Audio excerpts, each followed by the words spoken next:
No matter where your shipments come from, they'll be collected in a single actionable page. Quickly select any number of shipments and post them directly to load boards instantly. Then your reps can easily manage all of their quotes from a single screen. But for carriers that won't allow real-time tracking, TIE has a simple feature that allows your reps to mass text drivers all in one click. TIE sends an email directly to your clients providing them with the recent tracking update. Easy, right?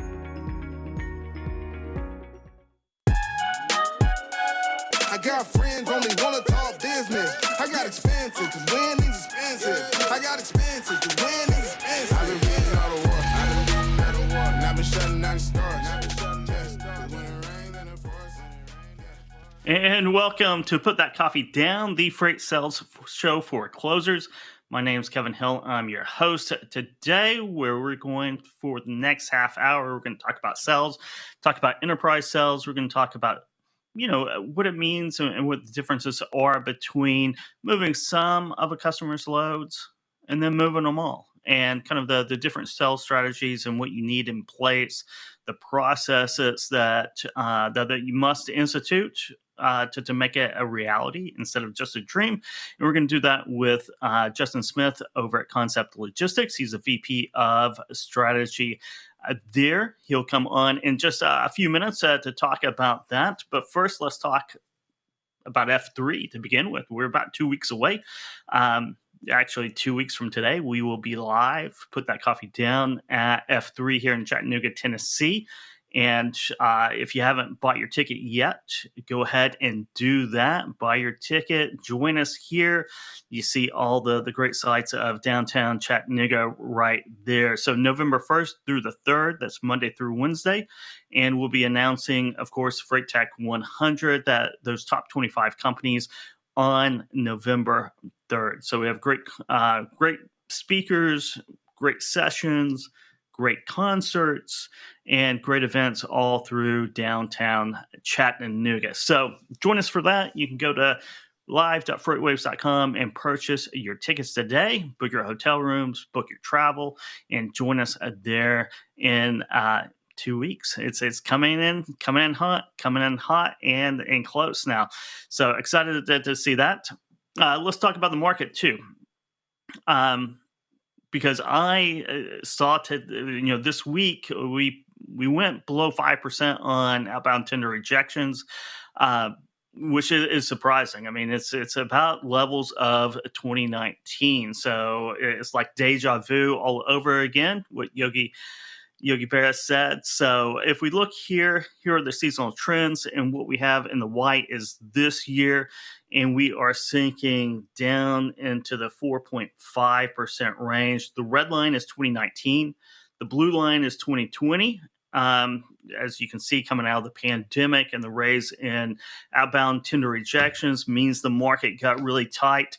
2021 is green, and it was tight all year. Last year, spot rates were exploding. Business was humming. Finding capacity was the big value getter. But in 2022, we've seen that just drop like a rock. We're back down to, I think we're just below 2019 levels in the last freight recession. We're in a freight recession now, and that gives you an indication of where the market's at, where it's headed into peak season, what kind of peak season we're going to have. And then, the slow season in January and February of 2023, it's going to be very interesting, something we'll be talking about all throughout the 3 days at F3. So it's very interesting. That's one of the reasons I brought up that chart, because we'll be talking about adding value and kind of making it through periods where there's a lot of capacity, building value in what you're selling service-wise. And if we look here at the next chart that I have, we will see the inbound ocean TEU volumes, and that's a seasonal chart as well. The white line is this year. The green line is 2021. The blue line is 2020. And then the red line is 2019. And I was talking about coming into past peak season into next year. Inbound ocean freight, as you can see, we're sinking back down to 2019 levels as well. So there's not really a catalyst to push volumes in. JB Hunt, actually, they're going to release their Q3 2022 earnings after the market closes today at 4:30. So we'll get a preview into really all modes. We'll get certainly brokerage, dedicated, intermodal, which will lead us into kind of what they're expecting for maritime as well coming into Q4 into that. But from the looks at it, future ocean bookings are 30-40% down year over year. Not really any catalyst to push the market in. That the consumer's been beaten up on inflationary pressures and rising interest rates. So not a lot of green shoots out there. I know economists like to point out green shoots, but there's not a lot. Maybe a little bit, certainly transportation inflation. Inflationary pressures brought on by bottlenecks and transportation issues are subsiding. So maybe that'll release some of that as well. So before we bring on Justin, let's give a nice shout out to Thai TMS.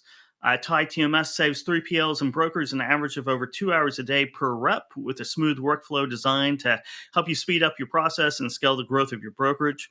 With a centralized platform integrated with your load boards, rating tools, and carrier compliance, Thai TMS customers see an average 30% increase in monthly shipment volume. Visit tai-software.com. Once again, that's tai-software.com today to schedule a demo. And Thai Software will also be making an appearance here on Put That Coffee Down next week. So tune in. We broadcast live here on FreightWaves TV, and you can always download our podcast version wherever you download podcasts. With that said, let's welcome on Justin Smith. He's VP of Strategy over at Concept Logistics, and talk about managing a shipper's all their loads. How are you doing today, Justin? Doing well. How are you, Kevin? Good. So the title of this episode is Moving Some Loads versus Moving All the Loads. And those are two different sales strategies. And when we say that, what does that mean to you? How do you define that? How do you run that play in your playbook?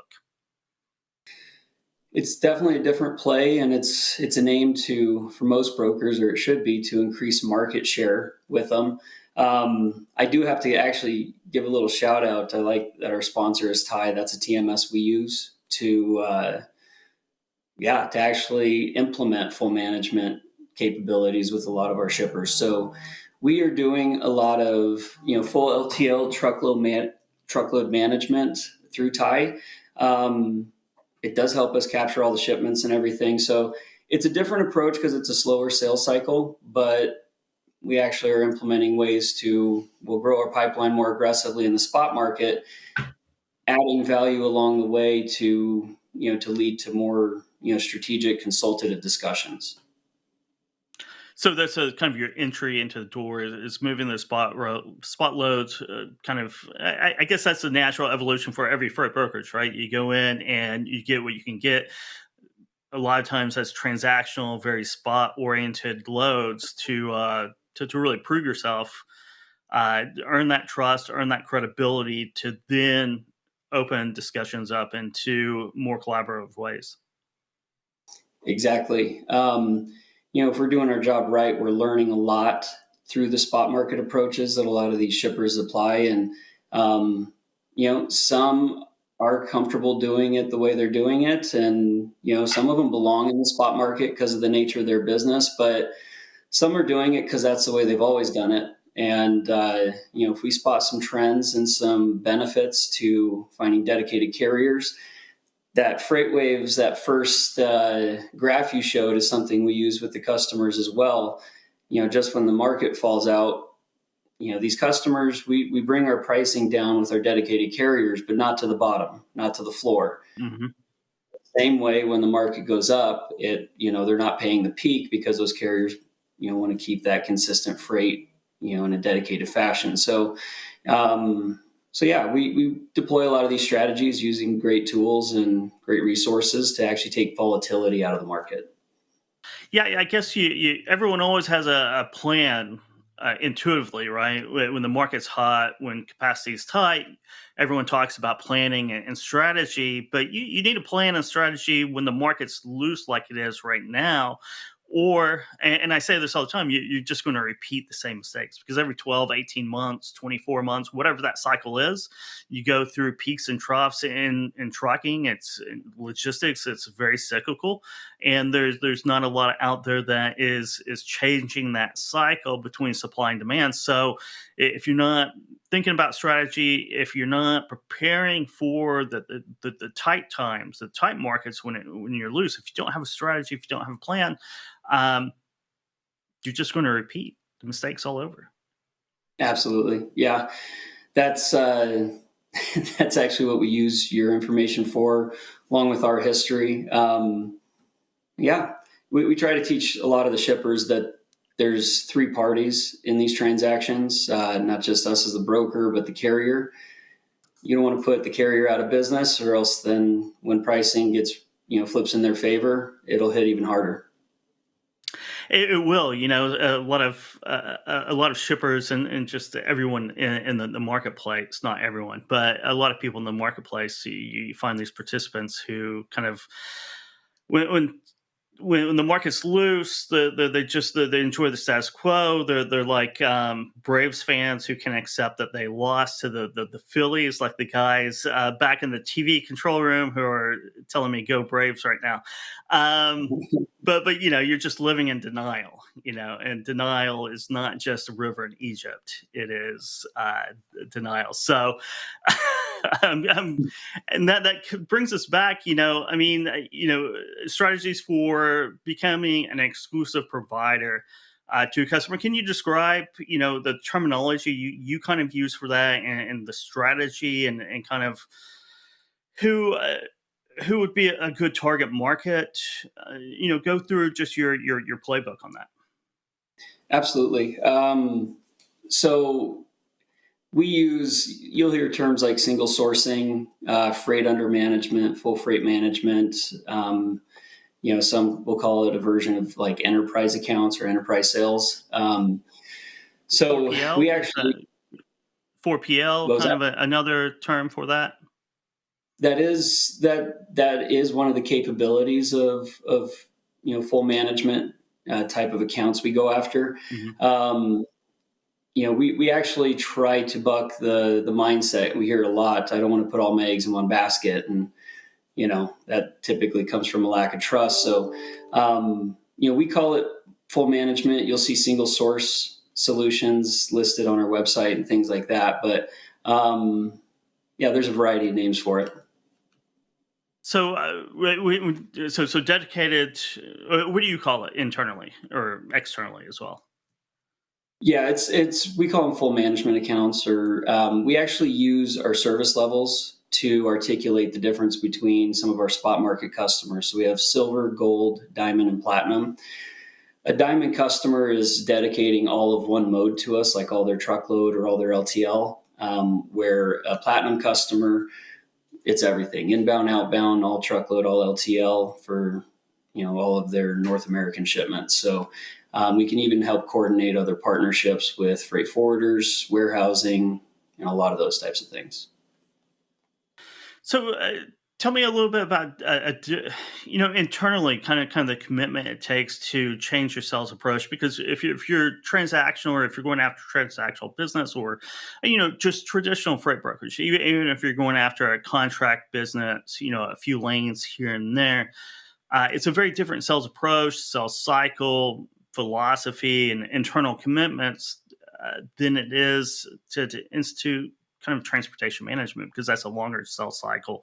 It is vastly more complex. There's a lot of things and processes, paperwork, and that you need to have in place before you can really go out there. And, it might take a couple, 3 years to get up and off the ground. It's actually, you just kind of detailed our story a little bit, because I just hit 3 years at Concept. And over that time, the president of the company, along with Greg Finnerty, our VP of Ops, and I have invested a lot in our talent, not just our software, but the resources we have. So it has taken 3 years to build a team with the expertise to do the analysis, to be able to show cost savings analysis, proven ROI, be able to quantify the benefits to full management, and to develop the software to actually put it into action. So that conversion as a company, Concept spent the first 30 years as solely a truckload brokerage. Now being able to do full management of LTL truckload, and have really top-notch teams and expertise that can manage that to the levels like you're talking about, all the paperwork, all the documents. We oftentimes end up impacting some of our shippers and our partners in ways that they didn't expect, like saving them time in their accounting department, making their production and operations more efficient. Just getting into the weeds and, trying to remove most bottlenecks. I remember when I got into freight brokerage, would go and would do prospect calls or customer calls, whatever you want to call it, and really both. But would get into a really good conversation, maybe have lunch, and would get into talking about dedicated or management services, and would get all excited when we got back to the office. But the outfit that I was working for, we just weren't really prepared to actually even carry it out.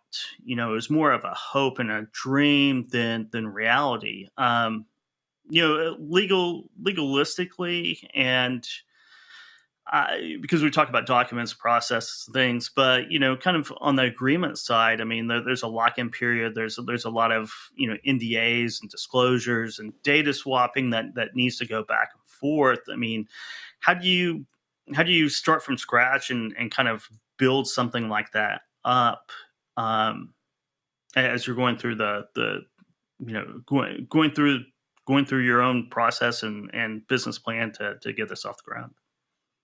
Yeah, and that was something that we've gotten a lot better in our evolution with is, you don't want to limit your sales team from turning on a customer and getting in the weeds and learning how to actually add value and quoting on their business. So, having a credit application, obviously standard, but would we like all of our shippers to sign a shipper transportation agreement that better articulates the nature of the business? Absolutely. It helps eliminate some of the claims things that come up, but it's not required to turn on a customer. So as we upgrade clients to our Diamond partners, then we do need a shipper transportation agreement. It does get a level of buy-in, and it forces, deeper level of conversation and consultation with them. But for our platinum customers, we go with a master service agreement where there is a commitment to volumes in the business and exclusivity. So those agreements develop over time, and you kind of have to right size them to specific types of shippers.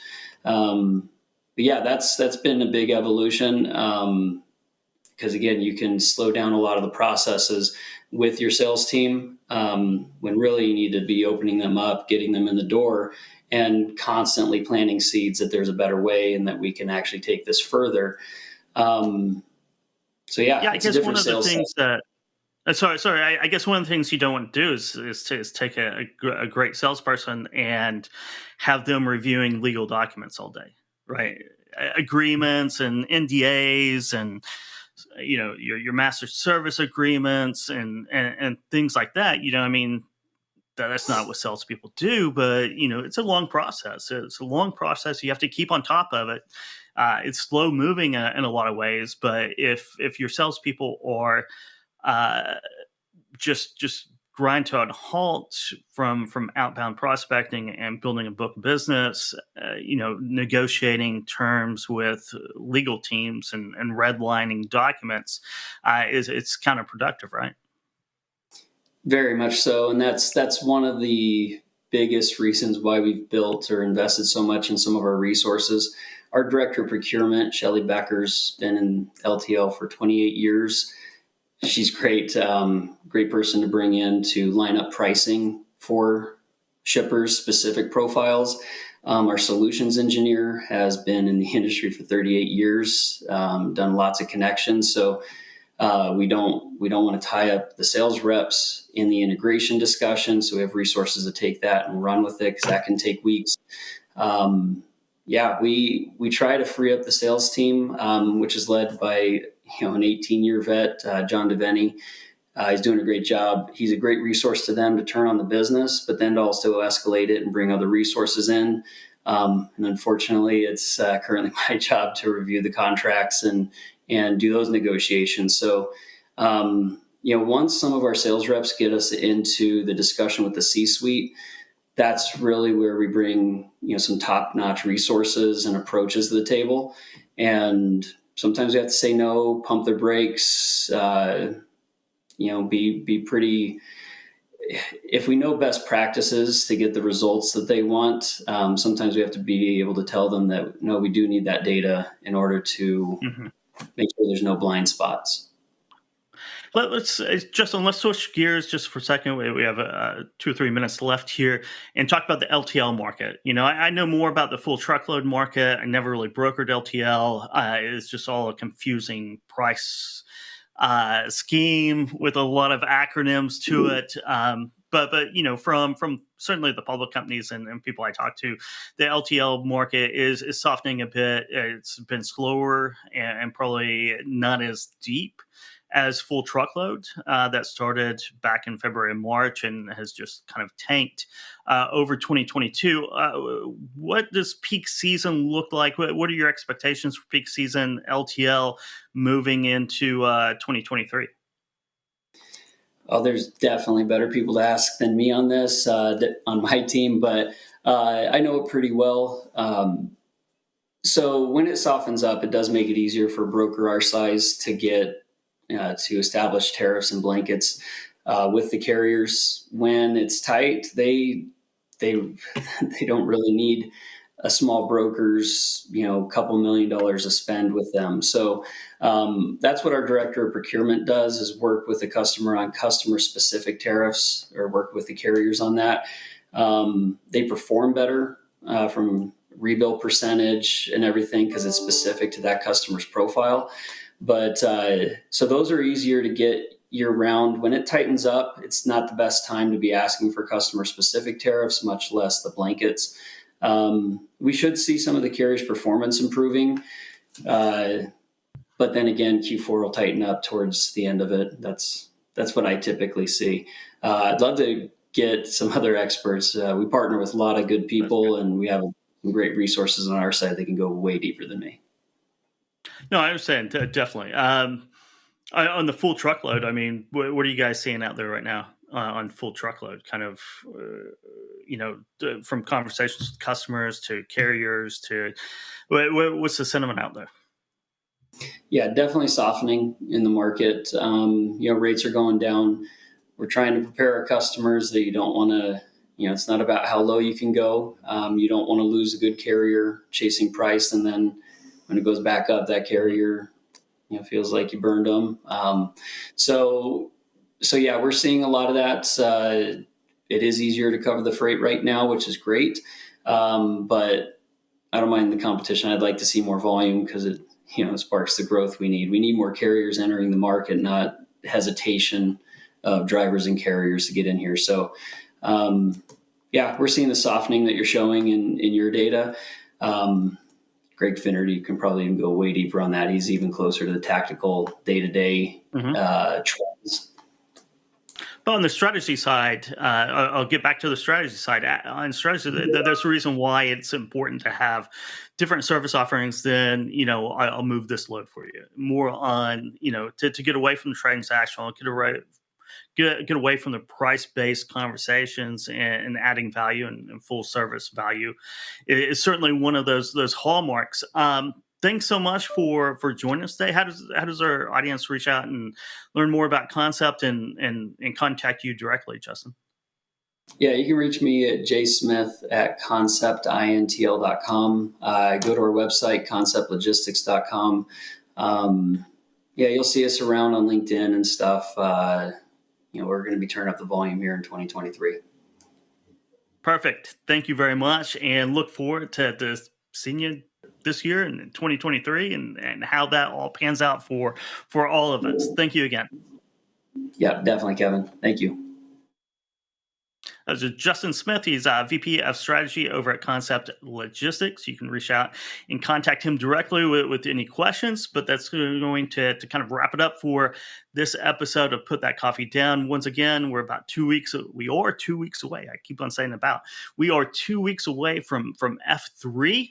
13 days to be exact. So go buy your tickets. If you haven't bought those tickets, we'll have a lot of great FreightWaves TV shows there, as well as the main stage, the key marquee. So with that, I'll see you guys next week. I got friends only wanna talk business. I got expensive, cause winning's expensive. I got expensive.